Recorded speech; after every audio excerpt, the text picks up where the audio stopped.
Welcome. Find a comfortable place to rest and let your body begin to settle. Tonight, we are going to travel a very long way, not through space, but through time.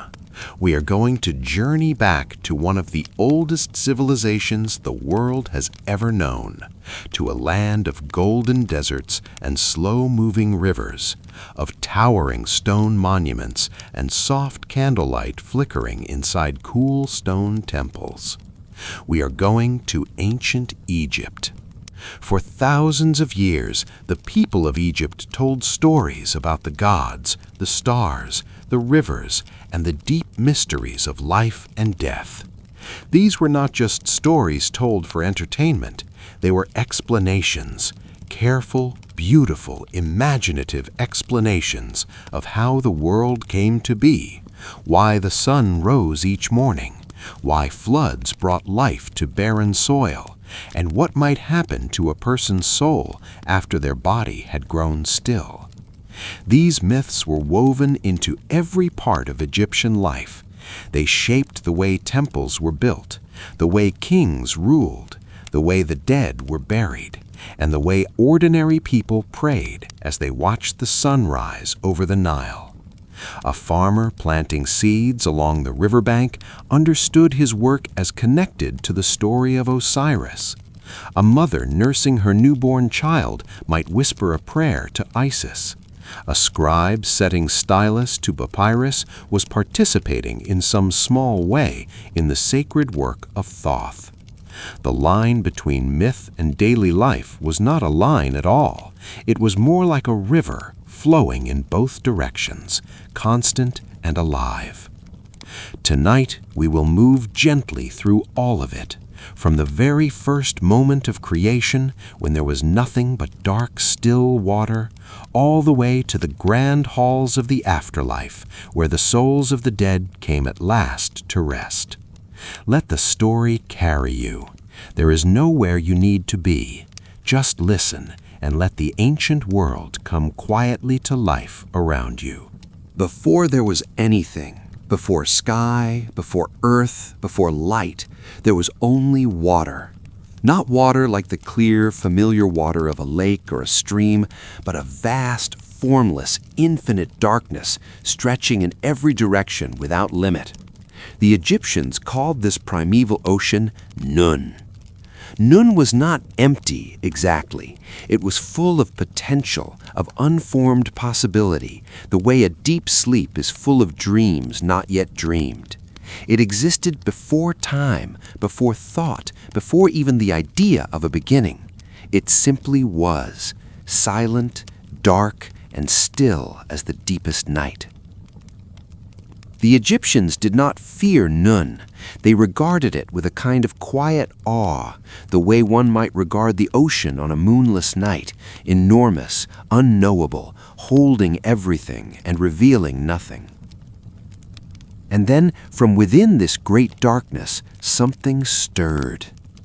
According to the priests and storytellers of Heliopolis, one of ancient Egypt's greatest cities, a place of sacred learning and towering obelisks, the first being to emerge from the waters of Nun was a god named Atum. His name meant something close to the Complete One, or the All, suggesting that he contained within himself everything that was yet to exist. Atum did not have parents. He was self-created, drawn upward from the dark waters by his own will and his own desire to exist. He rose, in some tellings, like a mound of earth breaking the surface of a still sea, solid and golden in an otherwise formless world. This first mound was called the Benben, a sacred hill that the Egyptians honored in their temples for thousands of years afterward. The great pyramids themselves, with their pointed peaks reaching toward the sky, were understood as echoes of this original mound, the first solid thing in all of existence. In other versions of the story, Atum emerged as light itself, a radiant brilliance splitting the eternal darkness. In still others, he took the form of a serpent coiled within the deep before uncoiling into a new kind of existence. The Egyptians were comfortable with multiple versions of the same story. They did not require their myths to be perfectly consistent because they understood that the deepest truths were too large for any single telling to contain. Different stories, like different facets of a cut stone, each caught the light in their own way, and together revealed something larger than any one of them alone could show.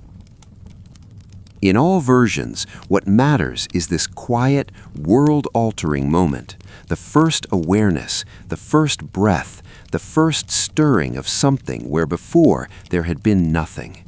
It is one of the oldest creation stories in human history, and it begins not with thunder or violence, but with a lone figure, alone in the dark, gathering the will to become.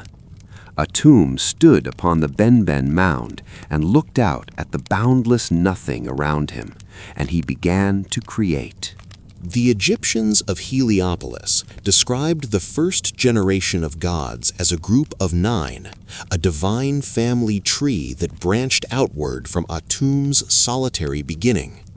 This group was called the Ennead, from the Greek word for 9, and they were considered the most fundamental deities of all, the ones who shaped the basic structure of existence. From Atum came the first pair, Shu and Tefnut.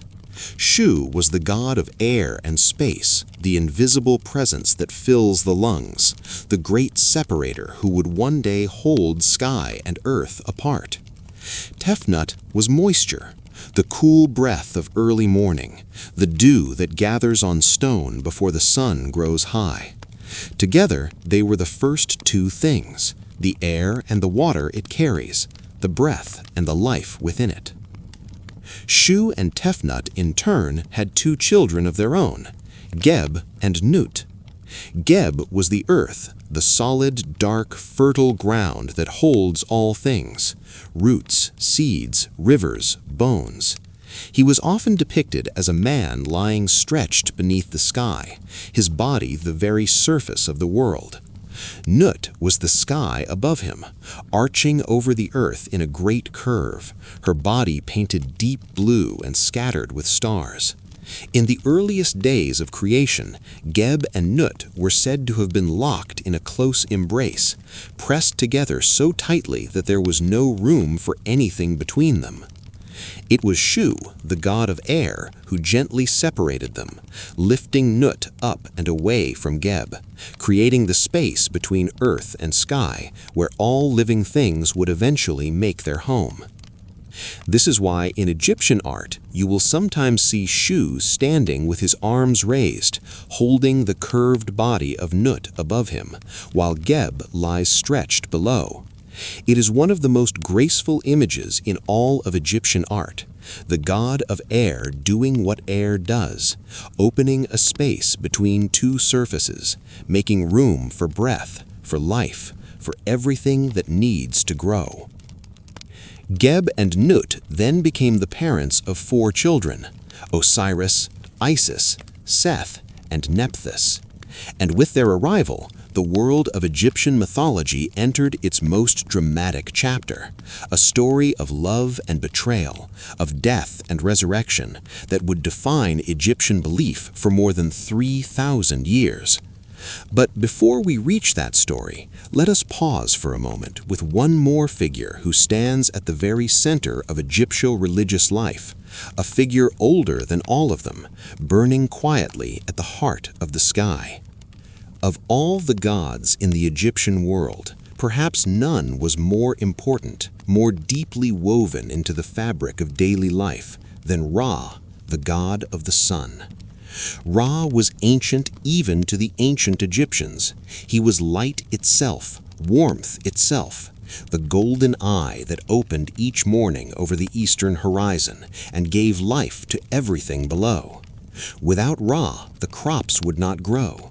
Without Ra, the world would slip back into the cold darkness of Noon's primordial ocean. He was not merely worshipped, he was, in a very real sense, the reason there was anything to worship at all. The Egyptians understood the movement of the sun not as a scientific phenomenon, but as a great and ongoing journey, a story repeated every single day without fail. In the morning, Ra emerged from the eastern horizon in his solar bark, a divine boat of gleaming gold, and began his slow passage across the sky. He was depicted at this hour as a young man, full of energy and brightness, sometimes with the head of a falcon crowned by a brilliant solar disk. There was something deeply hopeful in this image, the idea that every single morning was, in a sense, a birth, a renewal, a beginning. As the day progressed and the sun climbed toward its peak, Ra grew stronger, hotter, more intense, the blazing afternoon sun at its height, when shadows vanish and the desert shimmers with heat. This was Ra at the fullness of his power, the most complete expression of divine light in the world. But as evening approached and the sun began to descend toward the western horizon, Ra grew old. He became an elderly figure, bent and slow, moving toward the last light of day. And when the sun finally dipped below the horizon and the sky turned orange to deep violet to black, Ra had died. This was not a tragedy, however. It was a mystery, the nightly mystery that the Egyptians contemplated with wonder rather than fear. For every night Ra descended into the underworld, a hidden realm beneath the earth called the Duat. And there, in the darkness, he traveled through 12 chambers, one for each hour of the night, on a boat that passed through the deep like a lantern through a cave. The journey through the Duat was not without danger. Serpents and demons lurked in its passages, and the greatest of them all, a vast chaos serpent named Apophis, waited every single night in the deepest darkness to destroy Ra and prevent the sun from rising again. Apophis was not a villain in a simple sense. He was the force of chaos itself, the dissolution of order, the ancient pull of the void trying to swallow the light. He could not be permanently defeated. Every night he returned to try again. Each night the gods aboard Ra's bark fought to protect him. The great god Seth, despite his complicated reputation elsewhere in Egyptian myth, served here as a fierce protector, hurling spears at Apophis from the prow of the boat. Spells were recited. Prayers were offered by priests in temples all over Egypt who understood their nightly rituals as part of this cosmic effort to keep the sun alive. And each night, without fail, Ra passed safely through. And then, just before dawn, something remarkable happened. Ra, aged and diminished by the night's journey, merged briefly with the sleeping form of Osiris, god of the dead, somewhere deep in the Duat.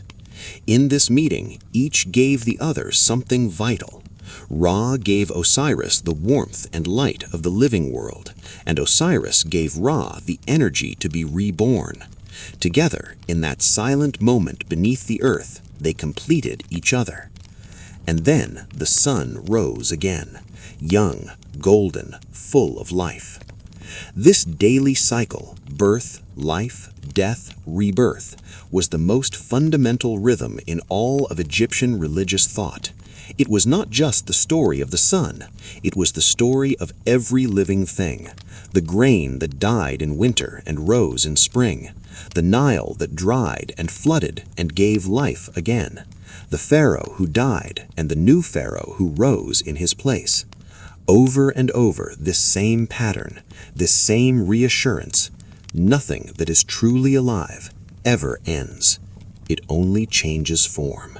Of all the stories the ancient Egyptians told, the myth of Osiris and Isis is perhaps the most enduring, the most deeply human, and the most influential. It is a story about love and loss, about the loyalty that survives even death, and about the hope that something good and just might persist in the world even when it seems to have been taken away. Osiris was the firstborn of Geb and Nut, the eldest child of the earth and the sky. He was described as a gentle, thoughtful king, tall and dignified, with deep green or black skin, the color of the fertile earth left behind when the Nile floods recede.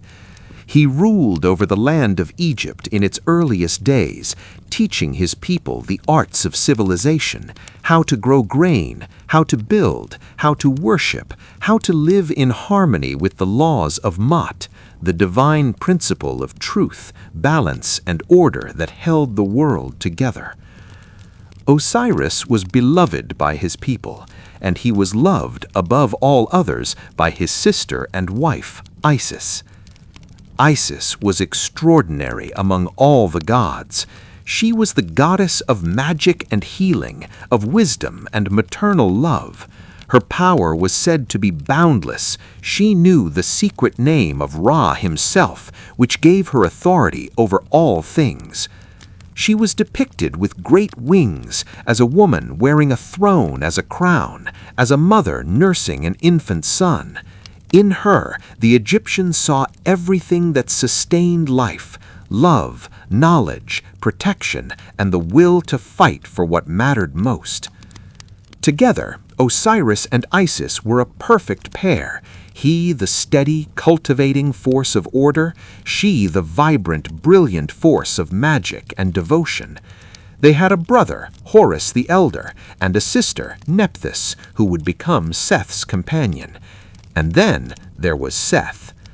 Seth was the god of storms, of the desert, of the unpredictable and the violent.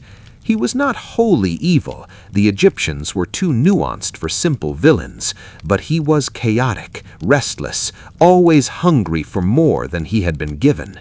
He was often depicted with the head of a strange, unidentifiable animal, long-snouted and perplexing, a creature belonging to no clear category, just as Seth himself seemed to exist outside the boundaries of order. He was the god of the foreign, the god of the borderlands, the god of things that do not fit. Seth resented Osiris deeply. He resented his brother's gentle authority, his people's love for him, his position as the rightful king, and so, quietly and carefully, he began to plan. Seth devised a trap. He had a beautiful chest made, some say of cedar, inlaid with gold and precious stones, crafted precisely to the dimensions of Osiris's body. At a great feast attended by many gods, Seth brought the chest out and announced, as if in play, that it would be given as a gift to whoever fit inside it most perfectly. The guests tried one by one, and no one fit quite right. And then Osiris, curious and unsuspecting, lay down inside. Immediately, Seth's companions slammed the lid shut, sealed it with molten lead, and carried it to the Nile, where they cast it into the water. Osiris, sealed inside the chest, drowned in the dark. The chest floated away down the river and eventually out to sea, carrying with it the gentle king, the first murdered god, drifting away from the land he had loved. When Isis learned what had happened, her grief was immeasurable, but she did not collapse into helplessness. She was not that kind of goddess. She cut off a lock of her hair in mourning, and then she began to search. For a long time she wandered through the marshes of the Nile Delta, along the coasts of distant lands, asking everyone she met if they had seen the chest. At last she received word that it had washed ashore near the city of Byblos, on the coast of what we now call Lebanon, where it had become embedded in the trunk of a great tamarisk tree that had grown up around it. The king of that land had the tree cut down and used it as a pillar in his palace, not knowing what lay inside. Isis traveled to Byblos. She arrived quietly, disguised as a humble woman, and found work in the palace. In time, she was trusted by the queen and revealed herself as a goddess. she was given the pillar. She brought her husband's body back to Egypt, hiding it in the marshes of the delta, and using her great magical knowledge, she breathed life back into him, just long enough, just enough to conceive a son. But Seth discovered the body. Enraged beyond reason, he tore it apart, some telling say into 14 pieces, others into 42, and scattered the pieces across the length of Egypt and beyond, hiding them in the fields, the rivers, the distant places where he hoped Isis would never find them. And Isis began her search again. This second search is one of the most quietly moving passages in all Egyptian mythology. Isis, sometimes joined by her sister Nephthys, traveled the whole length of the land, collecting each piece of her husband's body, one by one. She gathered them tenderly, wrapped them in linen, and with the help of Anubis, the jackal-headed god who understood the care of the dead, she reassembled Osiris and bound him together in the first act of mummification the world had ever seen. All the pieces were found and restored, and Osiris was whole again. But he was no longer alive in the way of the living world. He was the first of the dead, the first to have crossed through death and been preserved beyond it. He became the king of the afterlife, the lord of the realm where all the dead would eventually come, presiding over his eternal kingdom with the same quiet dignity he had once shown in the land of the living. And in the marshes of the delta, hidden and protected by her mother's vigilance, Isis raised her son. She named him Horus. Horus grew up in the green silence of the reed marshes, sheltered by his mother's spells, watched over by the gods who sided with his cause. He was depicted as a falcon, or as a young man with the head of a falcon, sharp-eyed and patient, born for a single purpose. That purpose was to reclaim his father's throne. The conflict between Horus and Seth is one of the longest and most richly detailed mythological narratives in all of ancient Egypt. It was not simply a battle, though there were battles, but a long and complex contest of wills, fought across many years and many forms, adjudicated by the other gods who debated endlessly about who had the rightful claim to the kingdom. Seth argued that strength should rule. He was powerful, he was fierce, he held the throne.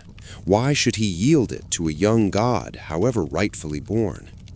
Horus argued for justice and legitimate succession. His father had been the rightful king. He was his father's son, born to inherit, and the laws of Ma'at demanded that the throne return to its proper line. Might did not make right. Order required that the rightful heir be recognized. The gods took sides. Ra sometimes favored Seth's raw strength. Thoth, the god of wisdom and writing, consistently supported Horus's claim. The goddess Neith sided with Horus. The conflict dragged on for what the ancient texts describe as 80 years, a span of time that suggests less a literal duration and more the Egyptians' sense that this was a very long, very serious contest. During this struggle, the two combatants fought in many ways. There were physical battles in which Horus lost his eye, the famous Eye of Horus, later painstakingly restored by Thoth, and Seth suffered his own wounds in return. There were shape-shifting contests, tests of cunning, and moments of strange humor that feel surprisingly human even after all this time. In one well-known episode, both gods were required to race boats made of stone. Horus, cleverer than he appeared, carved his boat from wood and painted it to look like stone, while Seth carved his literally from a mountaintop. Seth's boat sank immediately into the water. Horus sailed on. Again and again Horus endured. Again and again he was wounded but not broken, set back but never finished. Isis aided her son with spells and guidance throughout. And though there is an extraordinary episode in which Isis finds herself torn between her role as Horus's mother and a strange, complicated compassion for Seth, her own brother, her loyalty to her son and to the memory of Osiris never truly wavered. At last, the gods convened in final judgment. Osiris himself, writing from his kingdom of the dead, sent word to the living world. His son was the rightful king. The injustice done to him cried out to be answered. And even Ra, reading the words of the first murdered king, conceded. The throne was given to Horus. Seth was not destroyed. The Egyptians were not given to simple endings. In most versions of the story, Seth was taken to serve Ra on his solar bark, given a role that suited his wild and stormy nature, protector of the sun, hurler of spears against Apophis in the nightly battle. Even chaos, the Egyptians understood, had its necessary place. You could not simply eliminate disorder. You had to find the right work for it. And Horus became the king of the living. Every pharaoh of Egypt, from the earliest dynasties onward, was considered to be the living manifestation of Horus, the son of Osiris, the rightful heir, the embodiment of divine order on earth. And when a pharaoh died, he became Osiris, passing the living crown to his son, who in turn became the new Horus. The myth was not just a story, it was the structure of kingship itself. Before we journey further into the afterlife, let us rest for a moment with a figure that stands quietly at the threshold between the world of the living and the world of the dead. Let us spend some time with Anubis. Anubis was one of the oldest gods in the Egyptian pantheon, depicted with the sleek black head of a jackal, sharp-eared and watchful, a figure of great solemnity and immense care. His origins lie in the observation of jackals, those lean, alert creatures that prowled the edges of the desert near burial grounds, their eyes catching the moonlight. The Egyptians, rather than seeing them as threats to the dead, chose to understand them as guardians. From that understanding, Anubis was born. He was the god of embalming, of funerary rites, of the careful preparation of the body for what lay ahead. It was Anubis, the myths tell us, who helped Isis reassemble Osiris's body, who showed the world for the first time how the dead might be preserved and made ready for eternity. In this, he was not quite a god of death in the fearful sense, but a god of passage, the careful, gentle presence that shepherded the body from the world of the living into the world of the dead with the respect and attention it deserved. The process of mummification, which the Egyptians practiced for more than 3,000 years, was understood as a sacred art modeled on what Anubis had done for Osiris. Embalmers wore jackal-headed masks during the most sacred stages of their work, identifying themselves with the god, channeling his divine care into their careful hands. The body was washed and purified with natron water and oils.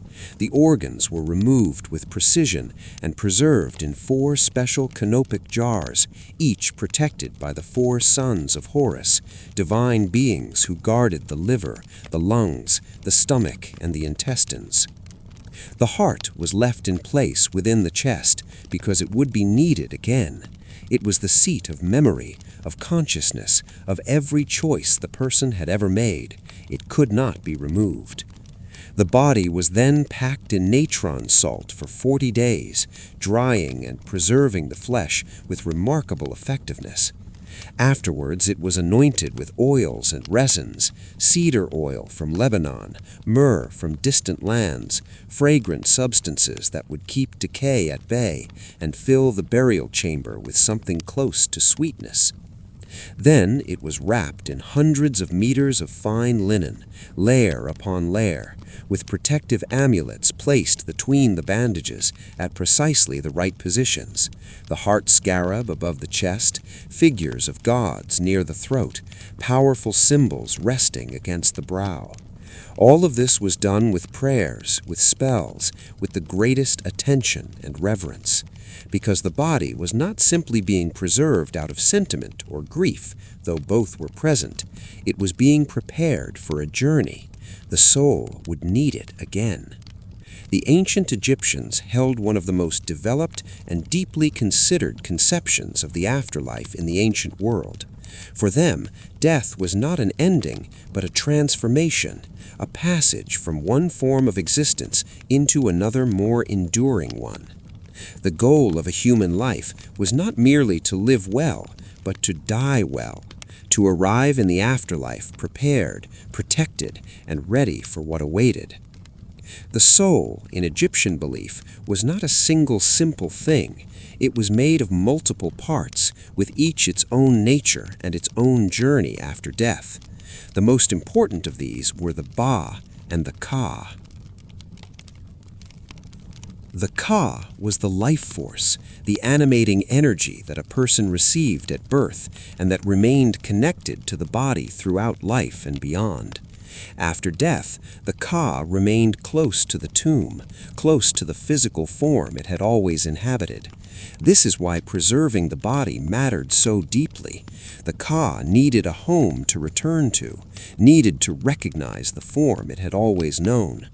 Offerings left in tombs, food, drink, fresh flowers, clothing, objects of beauty and daily life were understood as genuine nourishment for the Ka, sustaining it in the long life that stretched ahead. The Ba was closer to what we might call the personality, the unique qualities that made a person irreplaceably themselves, their voice, their face, their memories, their loves and sorrows, and particular ways of moving through the world. After death, the Ba was free to travel, depicted as a human-headed bird that could move between the tomb and the living world, and between the living world and the realm of the dead. It had a freedom the Ka did not, but it also needed to return to the body each night to rest, like a bird returning to its nest. Then there was the Akh, the effective, transfigured spirit that emerged once a person had successfully navigated the challenges of the afterlife and been declared justified by the gods. The Akh was luminous, immortal, beyond the reach of decay or change. To become an Akh was the ultimate aspiration. It was what all the prayers and spells and rituals and careful preparations were pointing towards, that final transformation into something imperishable. But reaching that state required a journey, and the journey was not easy. The realm of the dead was called the Duat, a mysterious, layered underworld that the Egyptians imagined as existing beneath the earth, and also, in a way that suggests how expansive their cosmological thinking was, in the sky itself, following the path of the invisible stars. It was a place of deep shadows and strange beauty, of underground rivers and vast dark chambers, of fire and silence, and at its heart, the stillness more complete than any stillness the living world could offer. When a person died, their soul entered the Duat and began a journey through its 12 regions, one for each hour of the night, mirroring the nightly journey of Ra. Each region had its own guardian, its own challenges, its own gates requiring the correct words and spells to pass through. Without the right knowledge, the soul might be stopped, turned back, or consumed by the many hostile beings that lurked in the darker passages of the underworld. This is precisely why the Egyptians buried their dead with texts. These were collections of spells, prayers, and instructions, known today as the Book of the Dead, though the Egyptians themselves called it something closer to the Book of Coming Forth by Day, a far more hopeful title, suggesting not a descent into darkness, but an emergence into light. These texts were written on papyrus scrolls, on linen, on the walls of coffins and tombs, anywhere the deceased might need them. They were maps for the soul, teaching it what to say at each gate, how to address each guardian by name, what dangers to watch for, and how to move safely through them. The journey through the Duat was understood as a kind of purification as much as a passage. The soul moved through darkness and difficulty, through chambers of testing and halls of strange beauty. It encountered helpful gods who offered guidance and hostile forces who demanded proof of worthiness. It crossed underground lakes on reed boats, passed through walls of fire that burned away what was unworthy, and moved slowly, hour by hour, toward the place where the final judgment would be rendered. This journey was not something that happened to the soul passively. It required intention, knowledge, and a kind of courage. The courage of facing one's own life honestly, of standing before the gods with nothing hidden, nothing pretended. The spells in the Book of the Dead were powerful, yes, but they worked best in the hands of someone who had actually lived well. The words and the life had to match. The Hall of Two Truths was presided over by Osiris himself, the first of the dead, the Lord of the Eternal Kingdom, seated on his great throne at the far end of the hall, with his crook and flail crossed over his chest, his green skin gleaming in the soft light of the underworld, his expression patient and grave. Surrounding him on either side were 42 judges, each one responsible for a particular kind of transgression, each one waiting to hear the soul's full accounting. The approach recited what scholars call the negative confession, a long, careful declaration of innocence, addressing each judge in turn. It was not boastful or proud, but quiet and honest, like a person speaking in the middle of the night with no audience but the truth. I have not told lies. I have not stolen. I have not caused suffering to others. I have not been violent without cause. I have not turned away the hungry from my door. I have not cheated at the scales. I have not been arrogant before the gods. I have not spoken ill of the king.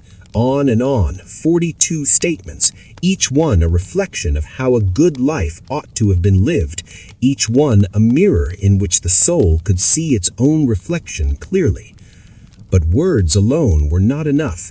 The gods required something deeper than spoken claims. They required the truth of the body itself. At the center of the hall stood a great golden scale, and beside it stood Anubis, his jackal face attentive and utterly unreadable. On one side of the scale was placed the heart of the dead person, the heart that had been so carefully left inside the mummified body because it was understood as the seat of consciousness, the record of every thought, every feeling, every choice a person had ever made in their life. The heart did not lie. It could not be coached or corrected. It simply held what it held. On the other side of the scale was placed a feather. It was the feather of Ma'at, the white ostrich feather of truth, of cosmic order, of rightness, light as a breath, simple as a principle. And the measurement was achingly simple in the way that the most profound things are always simple.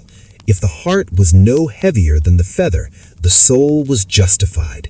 It had lived rightly. Its conscience was clear. It was permitted to pass into eternal life. But if the heart was heavy, weighted down by cruelty, by dishonesty, by harm done to others and never acknowledged, by love withheld when it might have been given, it would tip the scale, and then the creature waiting nearby would act. The Egyptians called her Amit, the devourer, a composite beast, part lion, part hippopotamus, part crocodile, the three most dangerous animals the Egyptians knew. She crouched beside the scale, patient as stone. If the heart was heavy, Amit consumed it, and the soul ceased to exist in any form. No eternal life, no paradise, no lingering presence anywhere, simply and completely nothing. The entire scene was observed and recorded by Thoth, the ibis-headed god of wisdom and writing, who stood to one side with his reed pen and his scroll, inscribing the verdict in his careful hand. Nothing was hidden from him, nothing forgotten, nothing misremembered. For those whose hearts were light, however, Horus appeared, not as the young warrior king of the living world, but in his gentler role as escort of the justified dead, and he led them forward through the last gate into the field of reeds, the paradise called Aru. Aru looked very much like Egypt at its most beautiful. It was a land of green fields and sparkling canals, of abundant grain and gentle light, where the blessed dead lived in peace and ease for eternity, tending their gardens, greeting old friends, resting in the shade of trees beside a river that never ran dry.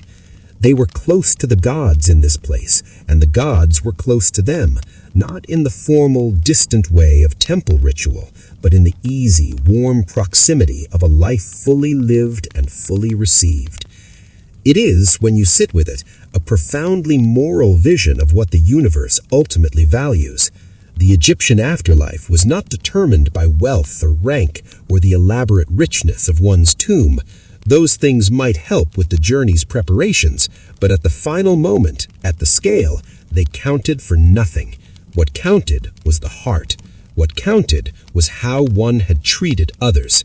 The poorest person who had lived honestly and with kindness had a lighter heart than the wealthiest person who had not. The Egyptian world was rich with gods, hundreds of them across different cities and different centuries, but certain figures appear again and again, woven into almost every aspect of religious life. Let us move gently through some of the most beloved. Ra, as we have already seen, was the sun god and the source of all light and life.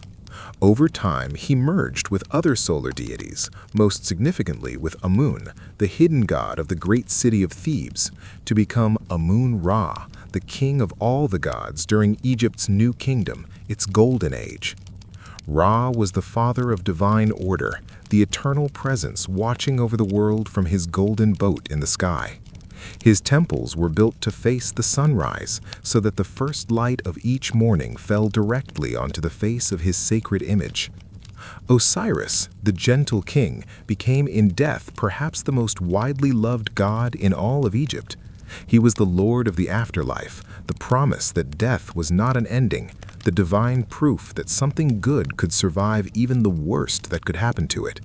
His green skin represented the color of new plants pushing through dark earth after rain, resurrection made visible.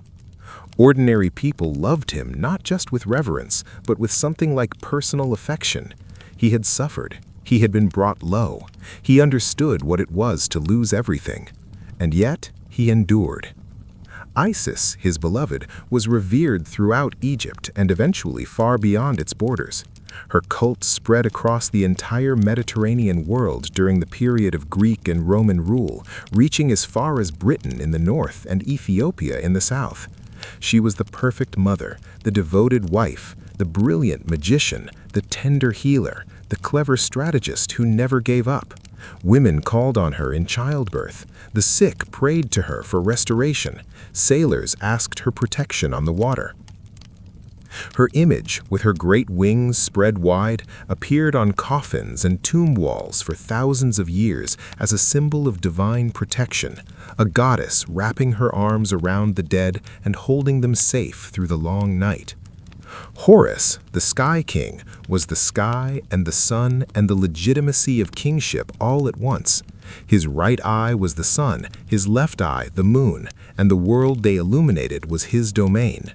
The eye of Horus, restored by Thoth after Seth wounded it in their contest, became one of the most powerful protective symbols in all of Egyptian art and magic. It was painted on the prows of boats, carved into amulets worn by the living and the dead alike, written into protective spells for children, for travelers, for anyone who needed to feel the watchful attention of something larger than themselves. Thoth was the god of wisdom, writing, mathematics, the measurement of time, and the deeper mysteries of knowledge. He was depicted with the head of an ibis, that long-billed wading bird that moved through the shallow waters of the Nile with such calm precision. Thoth was the inventor of hieroglyphs, the keeper of divine records, the mediator among the gods when their disputes grew too heated for anyone else to settle. He was always reasonable, always present, always watching and writing and understanding. Hathor was one of the oldest goddesses, the deity of love, beauty, music, joy, and the transformative power of celebration. She was depicted as a woman with cow's ears or wearing a headdress of great horns cradling the solar disk between them. She was the goddess who greeted the dead and offered them refreshment, cool water, sweet food, a moment of rest at the end of a long journey. She danced at festivals and brought the music that lifted human hearts above their daily burdens. In Hathor, the Egyptians honored something that is easy to overlook, the sacred necessity of delight. Bastet was the cat goddess, warm, protective, deeply domestic, and yet possessed of the sudden, precise ferocity that all cats carry just beneath their softness. Cats were sacred in Egypt partly because of her, and to harm one was considered a serious offense. She was a goddess of the home and hearth, of mothers and the children they kept safe, of the calm evenings when the house is quiet and the family is together. But she was also capable, when provoked, of the lion's roar beneath the purring. Sekhmet was her fiercer counterpart, the great lioness goddess of war, of pestilence, of the scorching power of the midday sun. The Egyptians understood that the same force that nurtures can also destroy, that the divine feminine encompassed both the gentle and the terrible. Sekhmet was Ra's instrument of divine anger, sent in one myth to punish a humanity that had grown ungrateful and disrespectful. She fulfilled her task so effectively that she had to be tricked into stopping. The gods flooded the fields with red-tinted beer, which she mistook for blood, and drank until she grew calm. Yet Sekhmet was also a healer, because she who could bring plague also had the power to lift it. Her priests were among Egypt's most accomplished physicians. And then there is Mot, not quite a personal deity in the way the others were, but perhaps more fundamental than any of them. She was depicted as a woman with a white feather in her hair, serene and still. She was the principle of cosmic order itself, truth, justice, balance, rightness, the proper relationship between all things. The whole machinery of Egyptian civilization ran on Mot. Pharaohs dedicated their reigns to upholding her. Judges invoked her when they sought to rule fairly. Priests offered her image to the great gods as the most perfect gift, saying, in effect, "We offer you the universe as it ought to be." Without Mot, the world would slide back into chaos. She was the ongoing choice the cosmos made every moment to hold together rather than fall apart. She was the reason there was something rather than nothing, and she was the promise that something could continue. The myths of Egypt were not abstract. They lived in stone and incense and the daily rhythms of ordinary people. Every city had its temples, and every temple was understood as a sacred location where the boundary between the human world and the divine world grew thin, where, with the right rituals and the right intentions, the two worlds could briefly touch. Temples were not like modern places of worship, open to all who wished to enter. They were constructed as a series of increasingly sacred spaces, moving from the open courtyards at the front, where ordinary people could gather, make offerings, and watch festival processions, through columned hypostyle halls of growing shadow and mystery, and finally to the innermost sanctuary, the Holy of Holies, where the statue of the god resided in complete darkness. Only the highest priests could enter this innermost room. They came in the morning to wake the deity with prayers and music, to wash and dress the sacred image, to offer it food and perfume and the day's first light. They came at noon and in the evening to tend to the god again. And then at night, the sanctuary doors were sealed, and the god rested. This daily temple ritual was understood as genuinely important for the maintenance of the cosmos. The gods needed care. The universe was not a machine that ran without tending. It was a living relationship between the divine and the human, requiring constant attention and reciprocation. The priests were not performing empty ceremonies. They were doing necessary work. Beyond the temples, the myths shaped the rhythms of Egyptian life in countless smaller ways. The annual flooding of the Nile, which the Egyptians called the inundation, was understood as Osiris's gift. The dark, fertile soil left behind when the waters receded was his body, nourishing the crops that would feed the people. The grain that grew from that soil was understood as Osiris himself, rising again. When a farmer harvested wheat, he was participating in the myth of resurrection. When he planted the next season's seeds in the dark earth, he was enacting the burial and the promise of new life. The stars were gods and goddesses moving across the eternal sky. The constellations were understood as divine beings in particular arrangements and relationships. Certain stars were connected with Osiris, certain others with Isis and her sister Nephthys, certain rising patterns with the annual flood. The Egyptians watched the sky with extraordinary care, not out of idle curiosity, but out of the understanding that everything was connected. The stars, the river, the soil, the gods, and the lives of ordinary people were all part of a single, vast, breathing story. Even the most humble aspects of daily life were touched by the divine. Amulets worn around the neck, small figures of gods placed in the corners of homes, prayers spoken quietly while grinding grain or pulling water from the Nile, all of these were ways of keeping oneself connected to the great web of the sacred. The Egyptians did not set their religion apart from their lives. They embedded it in every part of them. The pharaoh stood at the center of the entire Egyptian world, not merely as a political ruler, but as a genuine bridge between the human and the divine, a living God walking in human form. From the earliest dynasties, the pharaoh was understood as the living Horus, the rightful king who had inherited his throne in the line of the gods themselves. He bore the name of Horus among his royal titles. He wore the double crown of Upper and Lower Egypt as a reflection of Horus's own kingship over all the lands. He carried the crook and flail of Osiris, his divine predecessor. When he appeared in public, he appeared as the cosmos itself made visible, walking, breathing, deciding. The pharaoh's primary duty was to maintain Ma'at, to ensure that the divine order continued to hold, that the crops grew and the river flooded at the right times, and justice was dispensed throughout the land.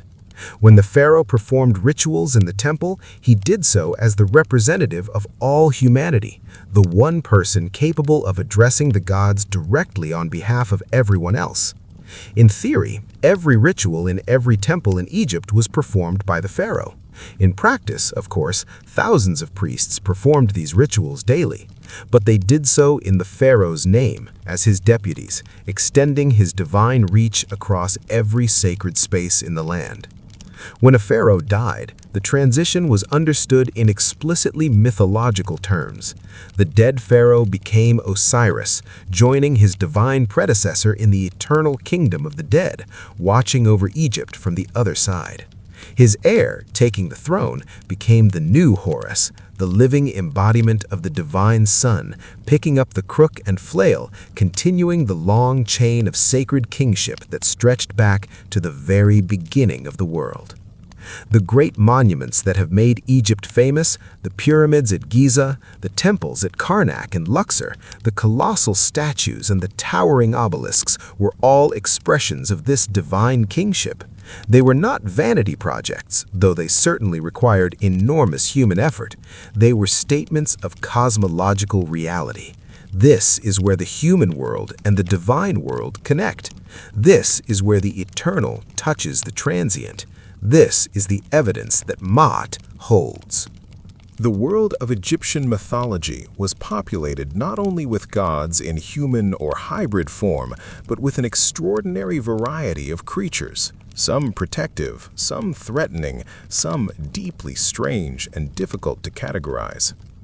The Sphinx was perhaps the most iconic, a human head on a lion's body, representing the union of human intelligence and divine strength. The Great Sphinx at Giza, carved from the living rock of the plateau, looked out over the eastern horizon as if watching for the sunrise, guarding the royal necropolis with its calm, eternal gaze. The Bennu bird, a great heron of brilliant red and gold was associated with Ra and with the sun's daily rebirth. It was said to perch on the Benben stone at Heliopolis, the first point of land to emerge from Nun's waters. Some scholars believe it was the origin of the Greek legend of the phoenix, the bird that burns and rises again from its own ashes. In the Bennu, the Egyptians expressed their understanding of the sun's daily resurrection in the form of a single luminous bird landing on the first sacred stone. The scarab beetle, small, round, industrious, was understood as a living symbol of the sun's movement across the sky. The dung beetle rolls its ball of earth before it across the ground, and the Egyptians saw in this the image of the sun god rolling the solar disk across the heavens. The scarab became one of the most prevalent amulets in all of Egyptian art, placed on coffins, sewn into clothing, given as gifts. It represented the idea of self-generation, of life emerging from the earth, of the perpetual forward motion of the sun. The cobra and the vulture were twin symbols of protection and royal power, worn side by side on the pharaoh's crown. The uraeus cobra rearing up to spit venom at any enemy, the vulture spreading her great wings in sheltering protection. Together they represented Upper and Lower Egypt, the double nature of the land, and the dual aspects of divine protection, active and passive, aggressive and enveloping. Animals in general held a special place in Egyptian religious life. Cats, as we have seen, were sacred to Bastet. Ibises and baboons were sacred to Thoth. Crocodiles were sacred to the god Sobek, lord of rivers and fertile waters, feared and respected in equal measure. Bulls were sacred to Ptah and later to various other cults. Even the lowly dung beetle carried the sun across the sky. The Egyptians saw the divine not only in the heavens, but in the natural world around them, in the river, in the animals, in the shape of the land itself. Every creature was a word in the language of the gods. To watch a hawk circle high against the blue sky was to glimpse Horus. To see an ibis step carefully through the shallows of the Nile was to sense the presence of Thoth, measuring and observing. The whole world was a living text, and those with the patience to read it would find the divine on every page. Egyptian mythology did not stay within Egypt's borders. Over thousands of years, it spread outward in countless ways, through trade and conquest, through the movement of peoples and ideas, through the slow, patient work of influence that some beliefs exert on everything they touch. The most direct connection is to ancient Greece.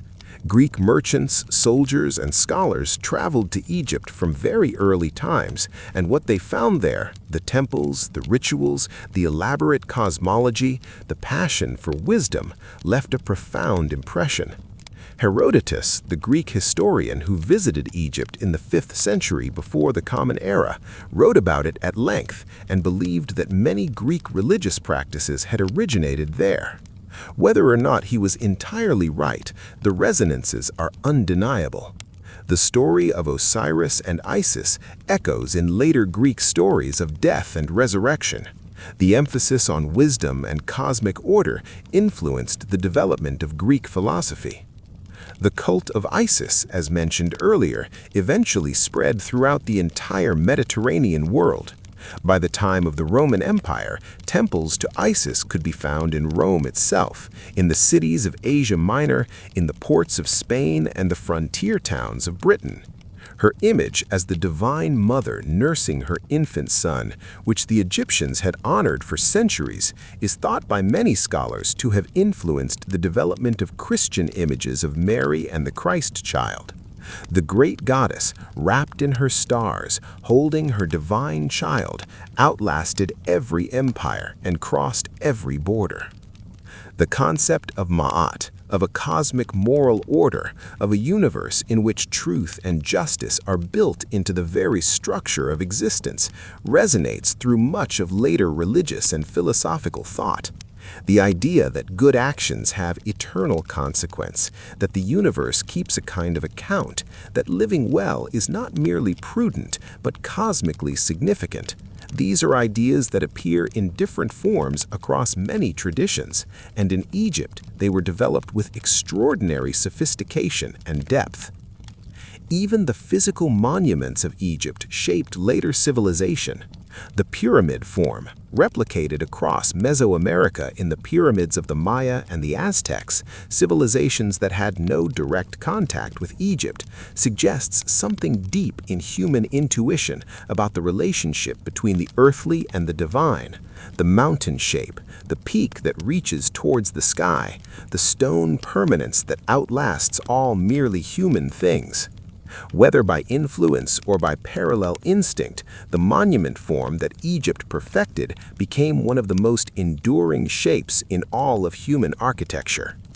The Book of the Dead, with its meticulous attention to the moral weight of a human life, its insistence that how you treated others was the only thing that ultimately mattered, finds echoes in the ethical frameworks of Judaism, Christianity, and Islam, all of which emerged from the same general region of the world and developed in a cultural landscape that Egyptian thought had been shaping for millennia.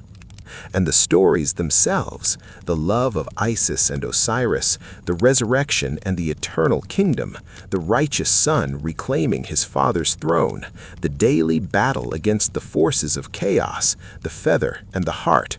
These narratives live on in the deep structures of human storytelling. We are still telling versions of these stories. We have been telling them in one form or another for as long as we have had language. And so we come, gently, to the end of our journey. We have traveled from the first darkness of Nun's infinite ocean through the slow emergence of light and land and the first divine family, through the long drama of Osiris and Isis and their enduring love. We have watched the sun travel its golden arc and descend into the underworld. We have stood at the great scale in the Hall of Two Truths and felt the quiet, absolute honesty of that moment when all the masks are set aside and only the heart remains. We have walked through temples lit by oil lamps and heavy with the smell of incense. We have watched the pharaoh move through the land like a living myth and seen the farmer plant his seeds in the dark earth with a prayer on his lips. We have heard the wings of Isis, the step of Anubis, the distant call of the Bennu bird landing on the first stone in the first light.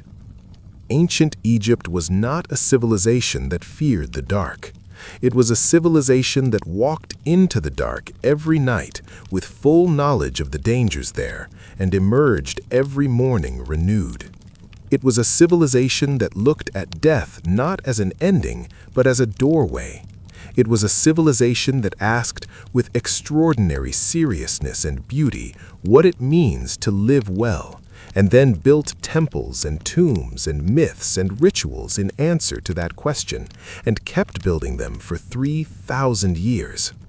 There is something deeply calming about that scale of time. A civilization that endured for 3 millennia, that watched empires rise and fall around it, that measured time in the slow cycles of the stars and the great sweeping floods of its sacred river. It suggests a kind of patience that is good to rest in. Not everything is urgent. Not everything is immediate. The Nile flooded and receded and flooded again. The sun rose and set and rose. The feather waited on the scale, as light as it had always been. Let the images of Egypt settle gently around you now. The golden light on the surface of the Nile at dawn. The cool darkness inside a stone temple where a single lamp burns before a painted face. The great sky arching overhead, deep blue and scattered with stars. The body of Nut curved protectively over the sleeping world. Everything moves in its cycle. Everything returns. The sun, somewhere right now, is beginning its journey back toward the horizon, and when the darkness comes tonight, it will move through it, as it always has, guided by the light within. Rest now. Let the ancient world hold you quietly. You are in very old, very good company.